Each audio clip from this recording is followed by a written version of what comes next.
Hey everyone, and welcome back to the Academy Insider Podcast. In this episode, I'm joined by Jim McNeil, who was a previous guest on the podcast talking all about the Herndon Climb, but we have him back to talk about the leadership and ethics department and curriculum at the United States Naval Academy. Navy's been dubbed as a leadership laboratory. You hear that term thrown around all the time, so we're going to do a deep dive into what aspects there really are in the personal and professional and leadership development of the young men and women who are at the Naval Academy. We talk about the actual academic curriculum, we talk about mentorship programs, and just unofficial overarching mentorship at the Naval Academy. So make sure to check out this episode. If you enjoy it, I please ask that you like and subscribe to the podcast. If you can leave a review and even write a review, that would be incredible, and you really help out the channel and the podcast. So thank you so much. If you ever have any questions, shoot them my way. Otherwise, I hope you enjoy the episode. Thank you so much for listening.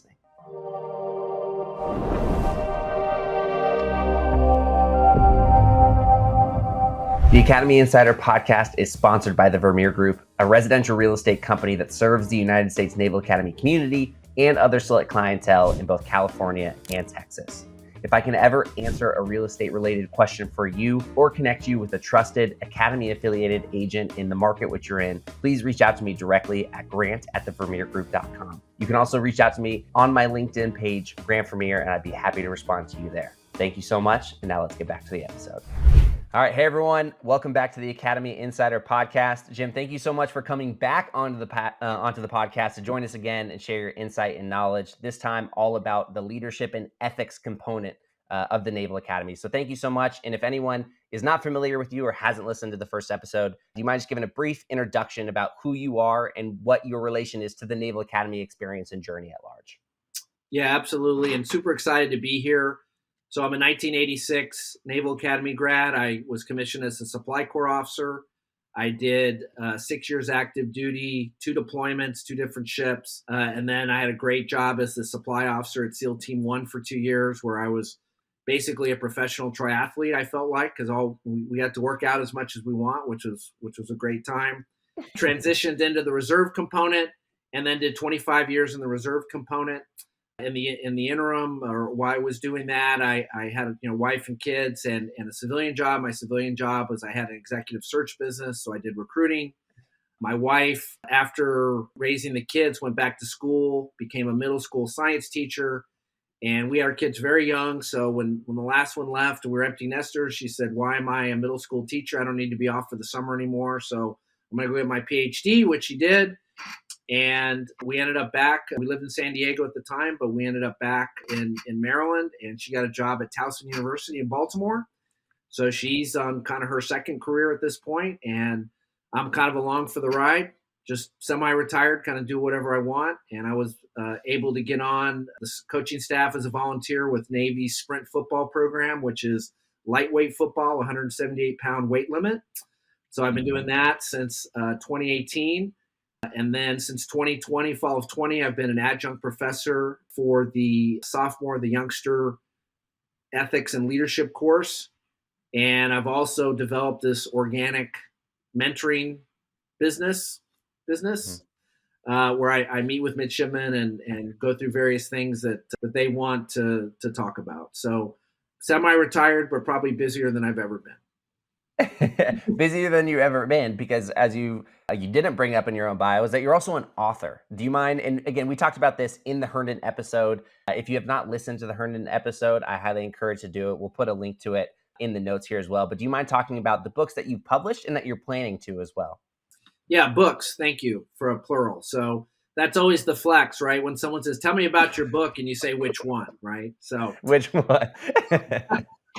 So Herndon Climb is the history of the Herndon Climb, and that came out in the fall of 20.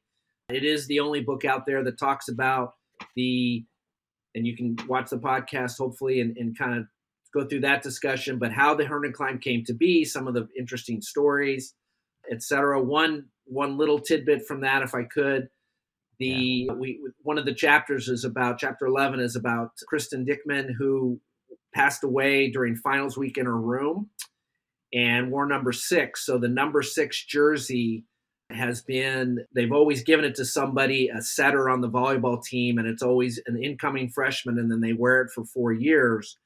And ironically, the one that has just recently got graduated, that was the number 6, was in my class. And so her and I became, friendly, and I mentored her a little bit. And we actually had a Zoom call with the incoming freshman who's going to get number 6 in honor of Kristen. So that's kind of fun. That's kind of fun that it's continuing on. The next book we had out is called Side by Side. It's a story, it's a series of stories about people that have been buried side by side, whether or not it was something that they chose to do in life. And although we didn't end up one of our chapters, what the genesis of it was seeing John McCain and Admiral Larson's graves together in the Naval Academy Cemetery. And for those that know, Admiral Larson, 4-star admiral, twice superintendent, and brigade commanders and midshipmen, and John McCain was 5th from the bottom, and yet they were best friends. And so I thought that would make an interesting, story. And we went from maybe doing a book about just those two to doing a series of different vignettes. And the one that was our sample chapter was Admiral Crowe and Admiral Stockdale. And they were best friends, class of 47. So that was our second book. And there's a lot of stories like that, which are really, really interesting. The book that we're now is into the publisher, it'll be out in June of 2025, we hope earlier, is Crucibles. So these are a series of stories about organizations that take ordinary people and make them elite. And so we have stories about the Gurkhas, astronaut, the French Foreign Legion, the Swiss Guard, the white coat ceremony for doctors, a whole lot of stories about that, with a lot of great interviews in that story. And then the book that we're going to try to pitch, we have an agent now, which is kind of nice, makes life a little bit easier. But we have an agent now, and he's going to hopefully pitch a leadership book that we're going to take a little bit interesting take on leadership and move forward with that. So thank you for the chance to plug all those books. Yeah, of course. And very relatable as well, because the conversation about today is going to be all about leadership and leadership at the Academy. And I feel like it's a really interesting topic because if you're listening, you've likely heard the Naval Academy dubbed colloquially as a leadership laboratory.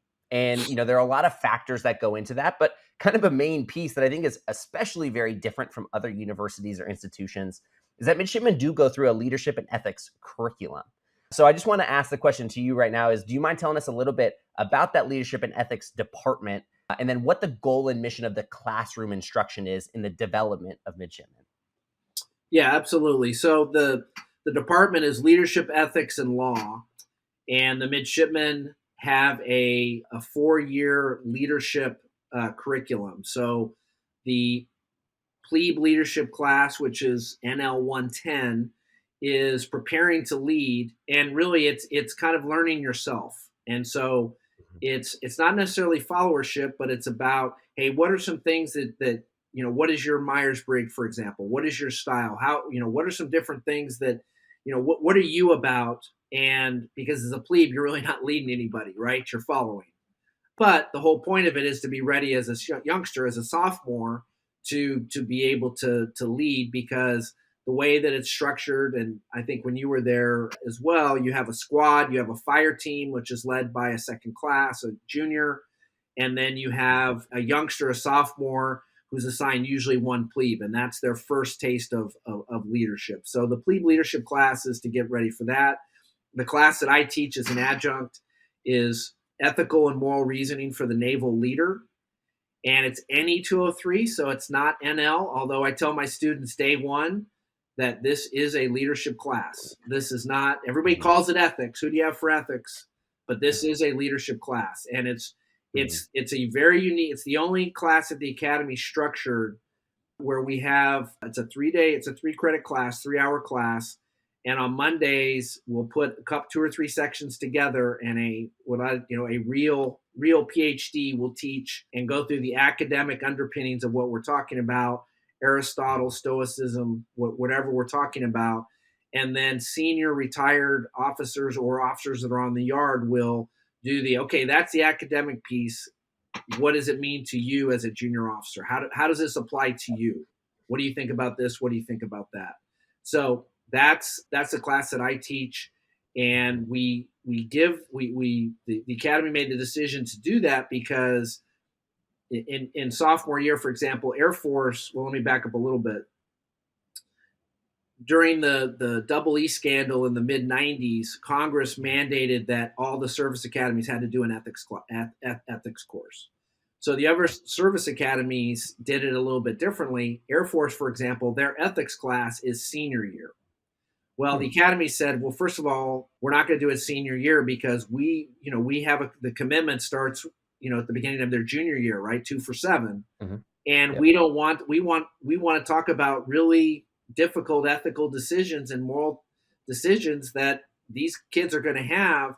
We don't want someone saying as an ensign, oh, gee, I didn't know why I didn't realize I'd have to make that type of decision. And so I've had some kids in my class say, I don't know if I can do that. And I'll say very politely and very supportively, you need to really think about, is this a place for you? Because you might have to put your finger on a button that shoots off a missile and potentially killing civilians. And you got to be okay with that. And we talk about, collateral damage and on all these different factors. So that's the class that I teach. The junior leadership class is more kind of kind of what you're going to do as a JO, a lot of counseling, a lot of, what's your basic leadership style, things like that.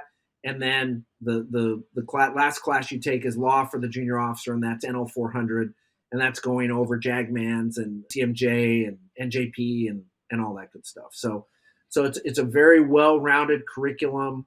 And of course, there's the leadership jobs, in Bancroft Hall with the squads and companies and things. There's a leadership jobs. You were a basketball player, so there's a team captain on basketball. There's a ton of clubs and extracurricular activities where there's all sorts of leadership opportunities. And what I tell the mids, I will typically 3 or 4 times a year, we'll talk to a group of plebes. One of my students will say, hey, can you come talk to my plebes for an NMT, which is noon meal training? And I will tell the plebes, look, no one's going to jam this leadership stuff. You're going to have to take the leadership classes, but you have to go out and search for these leadership opportunities. No one's going to give them to you. So you've got to search for them. And by the way, that is your job. So, well, I'm a submariner. I'm a pilot. I'm a this, I'm a that. Yes, you are. But your job is leadership. That's the whole point of your job. So that's what you should be practicing. Mm-hmm. No, 100%. I couldn't more wholeheartedly agree with that whole scenario. And this is something that I talked about. I had the amazing opportunity to speak to the North Texas Parents Club, their welcome aboard event. And I talked to the incoming plebes and I let them know, right? This is something that it's sometimes easy to shy away from these experiences at the academy, right? But the true value in the beauty of the whole midshipman experience and the power of the midshipman experience, in my opinion, is being proactive, is going and taking on those roles and responsibilities. Because like you're saying, there is true real life leadership experience, facing conflict, facing complex human dynamics in these leadership spots through roles in the brigade, whether you are a team captain, whether you're a squad leader, whether you go on and do these things in these roles within the brigade, you can have tactical leadership of 10 people, right? And you have this role where you are going to be a mentor and you're going to be very invested in the lives of those 10 people. Or you can go and you can apply to interview to be a battalion commander or the regimental commander and get a real sense of organizational management and leadership. I don't know how many other institutions will give a student, a midshipman, the opportunity. Again, if you're the brigade commander, you are in charge of an organization of close to 4,500 people. Right. And you have to, and you're going to, and it's huge, right? And so these opportunities are incredible. And whether you want practice or experience with that low level tactical leadership and management, or that high level organizational culture building, and just overall organizational structure, leadership and management, again, these opportunities exist, but you have to be proactive. You have to reach out. You have to find these mentors. You have to find these champions in your corner who are going to help you get to those spots that you want to get to.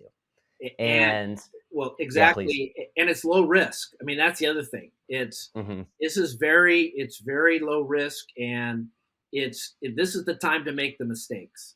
And now one of the things that I talk to kids who, I'm sure you could agree, when you get out there, you think you're prepared, and then you get out there and you just get blindsided by a million things that you didn't even expect, right?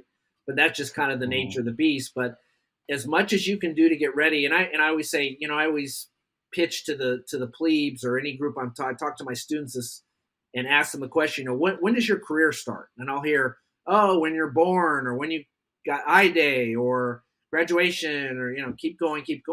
And my take is your career starts that day you stand in front of your division for the first time.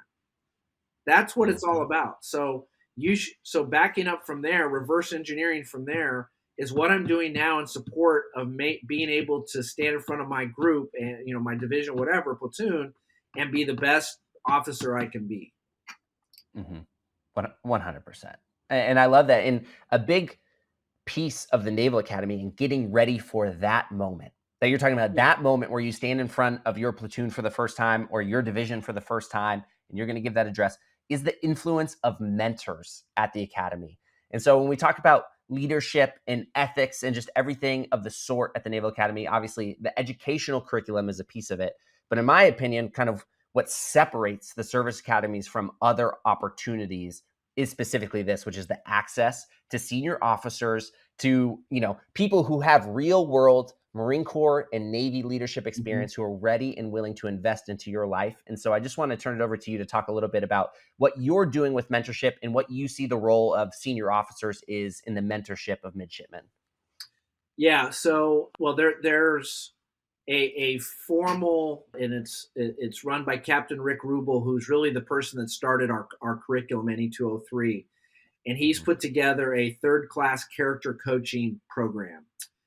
And so that gives youngsters an opportunity to be associated with mentors, kind of a low risk type environment where they just sign up and they're assigned somebody as opposed to going and ask somebody.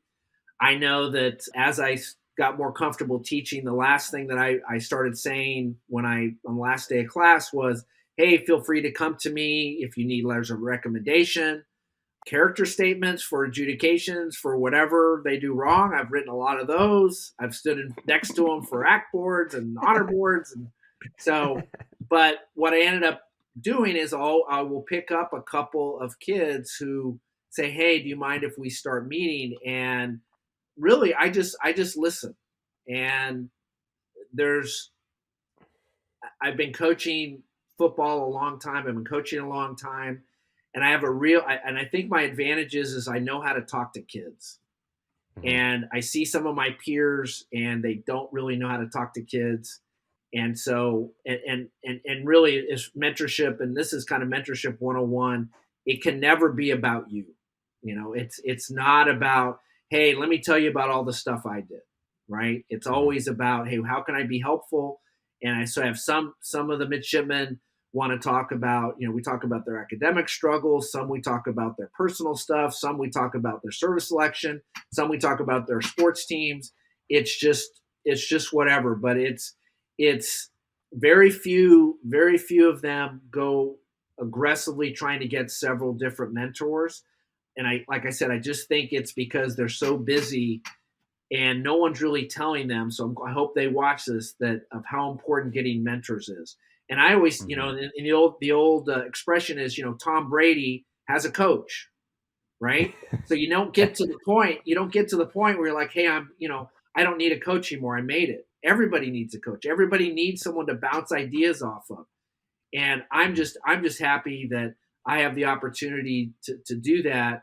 And I get referrals, and hey, my plebe is struggling, or this person's struggling. Could I have this person talk to you? And so I have this burgeoning business, and it's probably a couple dozen midshipmen that I meet with, some weekly, some every other week, some monthly, with text messages and different stuff. So very, very, very busy doing that. It's been very, very rewarding. I just had 9 firsties graduate, which was great. Some were piece of cake, some were not. But it was gratifying to see these, not only gratifying to see them graduate, but to see the joy of their families. because I think if my dad was Naval Academy class 62, and so he had a pretty good idea of what I was going through. But I think for a lot of the families, if they don't have that experience, it's just a big mystery. And Yep. and I think that's the other thing that I kind of provide as a grad. Not that I'm taking the place of a parent, I would never do that, but they can talk to me about things and I get it, whereas maybe their parents don't get it because they just haven't gone through that. But being on the field after graduation and the pictures and the first salutes and just the joy the families have. And I going to the graduation parties, I went to half a dozen graduation parties this year, and just the joy of the families. I mean, that makes it all worthwhile. I love that. And I really appreciate what you do in supporting midshipmen with the mentorship stuff, because again, when I look back and I reflect on my time as a midshipman, obviously the curriculum is great and it teaches you a lot. The most I learned about myself, my development, how I wanted to be as a leader, how I processed certain things that were happening were because of the amazing mentors that were in my corner, right? Like I remember wholeheartedly these conversations I would have with Major Cruisinger. He was on the commandant's staff. I think he was the commandant's operations officer for Colonel Lazuski. He was also the basketball officer representative. Okay. Yeah. And we would go on road trips together, and he gave me multiple books. We read through multiple books. To this day, Gates of Fire is like the number one book that, like, reading Gates of Fire and then having conversations with Major Cruisinger about his experience as a Marine Corps infantry officer, how it related to him, how it related to what I was going through at the academy, and just all these different processes. My development as a person, the way I thought, all these different factors was immense, right? And I want to make a point to talk to everyone here listening that there are so many amazing Navy and Marine Corps leaders who are on the yard, who are there to teach, coach, and mentor your sons or daughters. Yeah. Like that, they can be on staff at the academy. Their primary mission is to teach, coach, and mentor all of the midshipmen there and help them in their personal and professional development. And, whether, again, it's for 4,500 individuals with different personality types.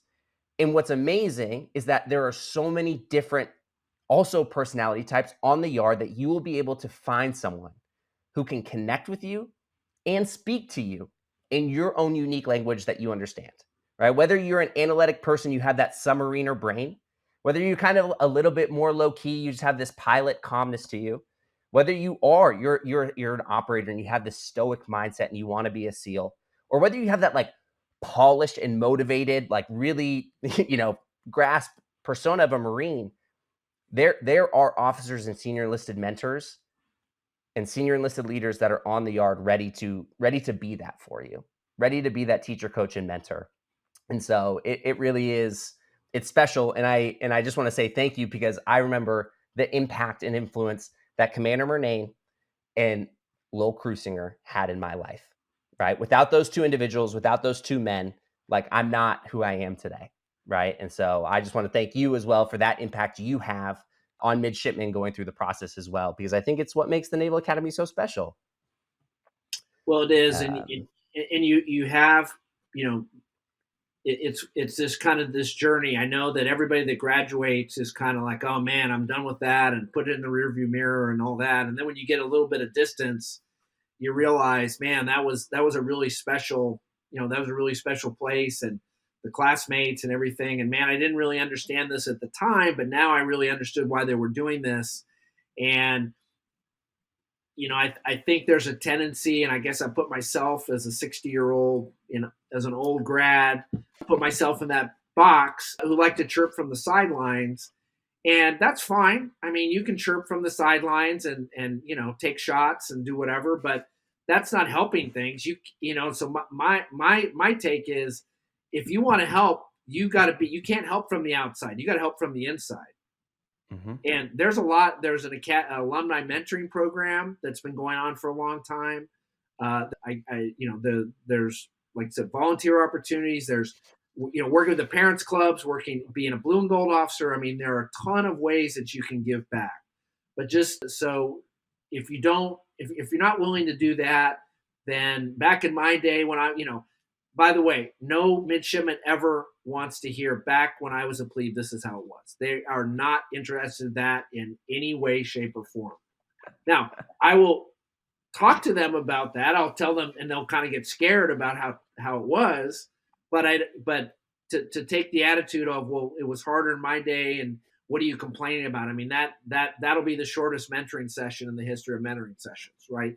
They just want they're looking for someone to help them, and this is what when new adjuncts come in to teach our class. I just had a friend who joined a couple of years ago. You got to meet them where they are, because we don't know where they are. We have some kids who come from Rancho Santa Fe in San Diego, right? Very wealthy area. One of my students a couple semesters ago is from, try to say San Diego. And when I peeled the onion, she said Rancho Santa Fe. I'm like, okay, gotcha. Got it. Got it. And I had another student graduate a couple years ago who grew up in the hood and in really, really bad poverty. So you've got to figure out where these kids are and meet them where they're at.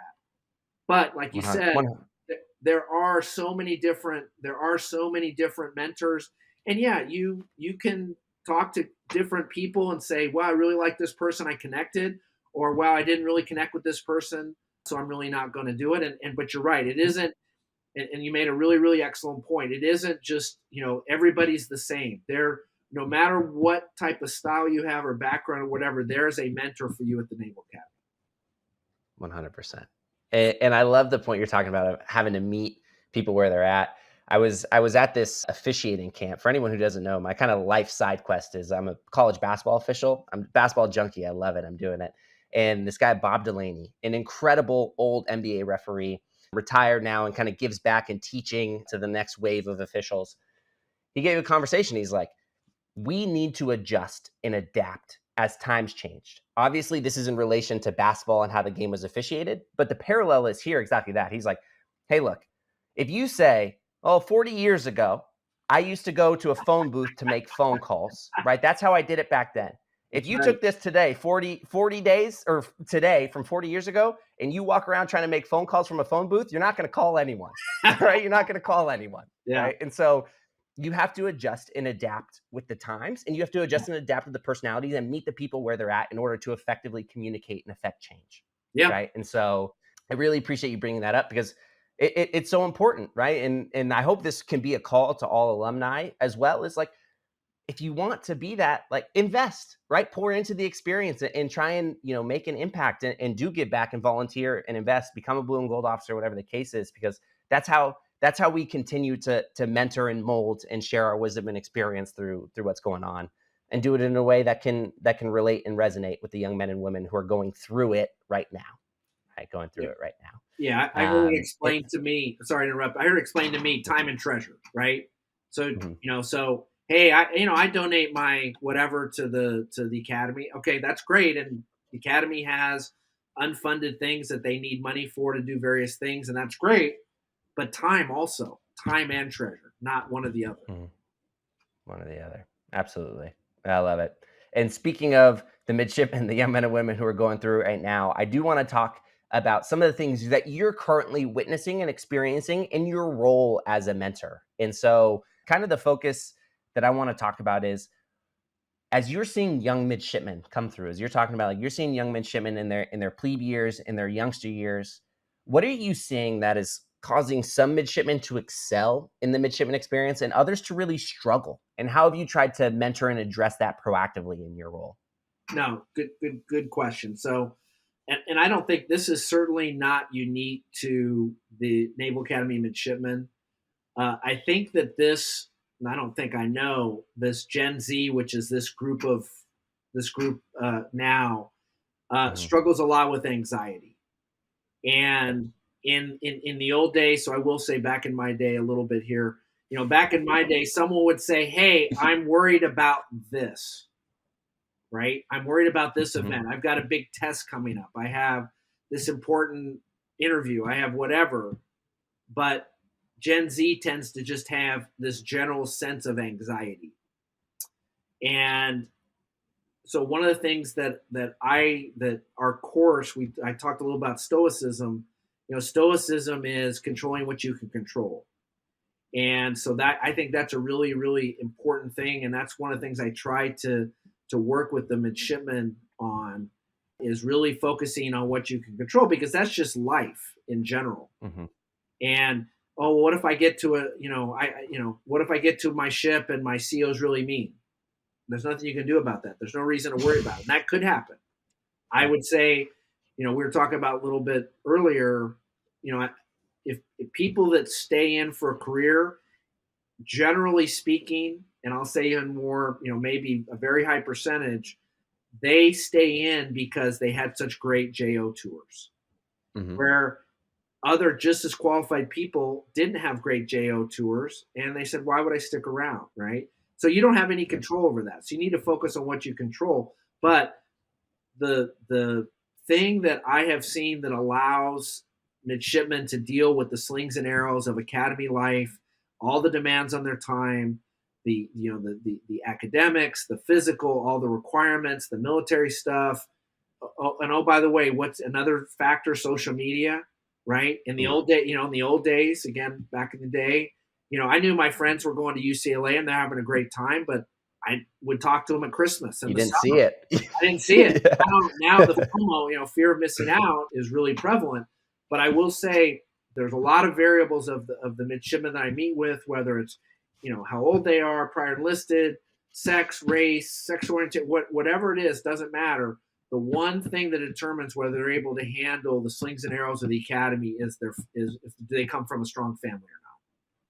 And if they come from a strong family, a supportive family, a healthy family, they can take whatever happens, they can take it and they can figure it out. If they don't have that, it's incredibly difficult. And Yep. that's why I mentioned earlier, you've got, as a mentor, I have to meet them where they are. So I always say my leadership style, I'm very intrusive. You know, Yep. it drives me crazy when I talk to parents and, well, what's going on with so and so? Well, I didn't ask. None of my business. No, it actually is your business. It's my business now. I'm going to ask my 35-year-old daughter Mhm. what's going on. She better not tell me it's none of my Yep. business. It's always my business. I'm a dad. It's my business. So I dig into this. Hey, what's going on? Tell me about your family. Tell me about this. What's going on here? What's going on here? Because that has a huge impact on what their situation is. And Mhm. you can't be a good mentor if you're just gonna kind of take a one size fits all, because that's not what it is. It's not a one size fits all. You have to do that. So the number one thing is a strong family. So if you're watching this and you have a great strong family, and by the way, it doesn't happen by accident. It is a lot of hard work, but if you're at that, congratulations, because your mid or your future mid is going to have an easier time of it than some of these kids that I meet with. Yeah. 100%. And just from personal experience, if it wasn't for the family that I have, and I love my mom to death, especially. So this is what it is. But if it wasn't for my dad, especially in my experience going through the academy, I would have left. I would have left. But he, again, out of all the mentors I had at the academy, out of all these things, the person who was there for me when I was at my lowest, at my rock bottom, when I was in my most emotional state, was always my dad, right? And he would never be, statement driven. He would help me calm down and take a practical, rational approach via inquisition, right? Like you're talking about, that through asking questions, right? Through making me realize the reality and the rationality of the situation and what would happen if I were to make a certain decision. Every Decisions have decision, consequences, they right? have consequences. Exactly. They have consequences. They And do. are you ready? Do you understand what those consequences Right, are? Right? If you right, understand what they are and you're okay with them, that's one thing. But I right. just need you to, do you understand what happens if you make this emotional decision right Yeah. now? Well, Right? and And that's what it is. so, It's an emotional decision, right? mhm, It's an emotional 100%. Yeah, it's an emotional decision, and I will say the academy has a lot. There's some things that are way better than I don't know about not your time but my time. So the MDC, which is the Midshipman Development Center, has a lot of resources. mental health resources, different things like that. And you can go there. There's no stigma to that, so you can do that. So that's one advantage. And then they have this academic center where they have tutors and they have all this sort of thing. So there is a lot of help and there's a lot of resources. So to your point, there are some people who just say, hey, look, this isn't for me, which is totally fine. But that is the tiniest percentage. Minority. Yep. Oh, well, wholeheartedly agree. And as we're talking about, again, the role and impact of mentors and everything kind of from the mentor perspective, I do want to take this opportunity to almost talk directly to the midshipmen. And I want to hear, in your opinion, why you think it's so important for midshipmen to have access to these mentors in the form of faculty and staff, and why they should be, if they can be, proactive in finding these mentors to help them in their journey. Well, I think that there's a lot of people who are one of the things about this generation, I think they feel like they're judged, especially again with social media, and they feel like they're going to be judged, and they're going to be, class ranking, company ranking's a big deal as far as the order of merit. Certainly, hey, if you're on a sport team, you want to play, right? So you want to start. And with a mentor, it's, and I'm to the point with my mentors, with my mentees, and they always say, hey, sir, do you mind? Can we just keep this in the room? And you don't even need to say that. Everything we talk about is completely confidential. And I don't even admit, I don't even tell other people that I'm meeting with these people. So I have friends who will talk about a midshipman and blah, blah, and I'm mentoring them. And I don't say, oh, that's my mentee. I don't say that. So this is completely confidential, non-judgmental, and that there's a role for that, especially at the Naval Academy. I think in life that's great. You'd like to think that your spouse, right, would potentially do that. They'll judge you a little bit, maybe. At least mine. It's fully supportive, non-judgmental, someone who only wants what's in their best interest. And the other thing that we kind of forget about, and I think about to my my plebe experience and with the class of '83, and they were very, very tough on us, incredibly tough on us. And you think about how you viewed them. These were 21 and 22-year-old kids, right? And we thought they were just the this crazy group of people. So the other the midshipmen they're young, right? They're young kids. And so by being a mentor and having some life experience, I'm not saying that midshipman to midshipman mentoring isn't great, because it is. And I would say, if you're a midshipman who's already at the academy, if you can mentor somebody below you, that's great, because again, that's not only is that helping that person, but you're kind of developing that muscle, right? Because that's one of the things, again, when you're out as a division officer, platoon commander, it won't be long after you take over when one of your young enlisted's going to knock on your door and say, hey, sir, hey, ma'am, do you have a few minutes? Can I talk to you about something? Okay, I got a problem. I got this, I got that. So that's developing that mentoring skill. That's important. What, 1,000,000%. And just to articulate from personal anecdotes, the majority of my time, even deployed, underway on a submarine with a tactical job to do, like the number one thing I was doing was exactly that. Was having my sailor. They don't tell you that, right? It's all about the job, right? But yeah. Oh my gosh. I remember, a scenario, and again, these are crazy situations, right? But sailors coming to you with adult problems, right? With adult problems as a 22-year-old, and you're their boss, right? You're their leader, you're their manager. Right.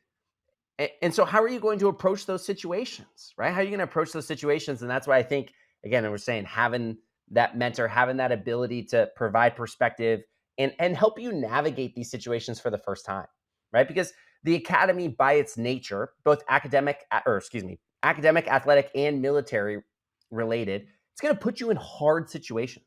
You're going to face hard moments where you have to make difficult decisions, navigate your emotions and thought process about how you react to all of these things. And so to have people in your corner, like you're saying, that you can go to without fear of judgment, without fear of any kind of thought, but just go, this is what I'm going through. This is what I'm thinking about. Like, what do I need to be considering? What do I need to be thinking about? Right. And it's incredible, right? It's those kind of things that will expedite your process of becoming that person who's ready to handle those challenges in the fleet, because that's going to be your job. It's going to be Right. your role. And Right. that's And that's what I tell them. I tell these midshipmen that that literally is their job. And so one of the big things is this peer leadership and correcting, so what if there's mids listening to this, the worst thing you can call a mid is a helmet. You know what that is? Have you heard that term? I've heard it. Yeah. So a helmet, right? Helmet's someone who's overly concerned with the rules and correcting people and all that other stuff. And so that they'll say, oh, I don't want to be a helmet butt or whatever. And what I try to tell them is literally your job is to correct people. If the XO on your ship comes to you and says, hey, I saw a couple of your sailors and they look terrible, they both needed haircuts, and you say, hey, sir, yeah, I just didn't want to be a helmet. That's not going to fly. That's your job. Now, do you have to say it in a negative way? No. Do you have to say it in a condescending way? No. But part of figuring out how you're going to be a junior officer is getting used to correcting people. Yep. And Academy doesn't do a great job of kind of emphasizing that point. I don't think of this is, you can't just flip that switch. You can't just flip that switch. Now, do you need to be out there, with pad of paper and, hey, what's your alpha code? I'm going to put you in. No, you don't need to do any of that. But you need to practice how to positively correct people, because that is your job. It's your job. And like you're saying, it's hard. It's hard to do. And handling those situations and having those conversations, it's a skill. Like it's a muscle that needs to be trained. And you need to have those repetitions in doing it. Because like you're saying, when you get to the fleet, like that's your responsibility. Yeah, that's your responsibility. Right. And having difficult conversations with people. Again, it doesn't mean you need to be rude. Doesn't mean you need to be a jerk. Doesn't mean you need to be degrading. But you need to be able to have serious, difficult conversations with people. Yes. Right. And again, like it's something. And again, in my opinion, having those mentors to help me navigate those situations for the first time as I was going through them as a midshipman, it's an exponential increase. Again, I'll use the term like it's a force multiplier, right? Like it's this ability to have these mentors to do these things and teach you these lessons in these, like you're saying, low risk scenarios. But they're real scenarios, right? When you're in a midshipman, when you're ingrained in it, when you're engulfed in it, it's so real. It's so real. But at the same time, from the outside perspective, it's very low threat. It's very low risk, right? And so you get these amazing opportunities, which is incredible. Well, and let me just add this. So please. I could just add this. So one of the things I tell at some point during the semester, I tell my students, what is the most important leadership job you're ever going to have? And I'll hear all this stuff, and eventually somebody will get it, and they'll say a parent. And we tell our students, at least I tell my students, that my class is the most important class they're ever going to take at the academy. And they're going to use, if they sell out and really focus on the material and start implementing their lives, it's going to change them. They'll be using it for the rest of their lives. But having difficult conversation with your kids, that's important, right? And being intrusive and what's going on, and if you don't do that type of stuff and you don't get used to doing it, well, I don't want my kid to hate me. I don't want my kid to think I'm a helmet. Guess what? You're going to end up with a bad kid. Yeah. Right? I've never heard somebody, and I don't want to get off topic, but I've never heard someone say, when they talk about their parents, oh, my parents were so incredibly easy, that's why we're just great friends now. I never hear that. Yep. It's, my parents were tough, but, right? Yeah. It's a parent's job to parent. Yes. As a parent's job to Yes. parent. Yes. But we'll leave it at that. And we'll start to transition this back over, which is we talked a little bit about what you see midshipmen struggling with, right? This new age of social media, all these different aspects is kind of a chronic anxiety of everything that's going on. But I kind of want to flip it to the opposite side, which is what do you see as aspects in as you're mentoring these midshipmen? What do you see as aspects that bring mission, purpose, joy, and fulfillment to these young midshipmen? Like, what are they coming out with that's like keeping them going and motivating them through their experience at the academy? No, good question. So first of all, they are all just really, really just strong patriots. They all really want to serve. Mhm. And it, for the most part, these aren't kids who just showed up at the academy and said, "Hey, I want to serve." They've been serving in their communities, even before they got to the academy.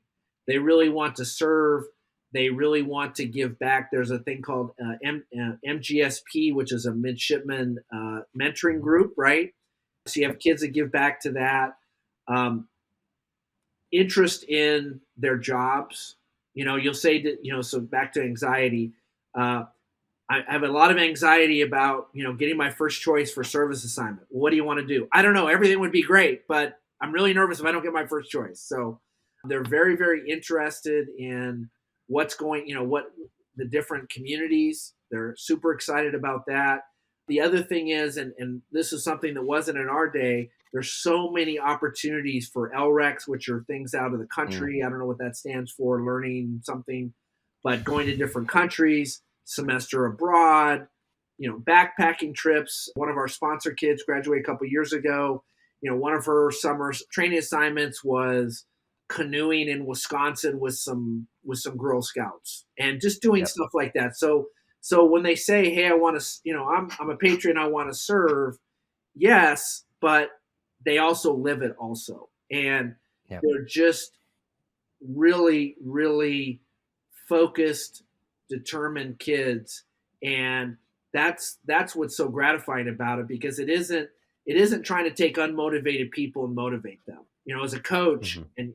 and you as a D1 athlete yourself, if someone's going a million miles an hour, you can work with that. Hey, Yep. just you need to adjust your technique here. You need to do this, or hey, you were supposed to do a set a screen here and you missed that. But if you're doing it, whatever you're doing, do it a million miles an hour. If someone's not giving full effort, there's nothing you can do.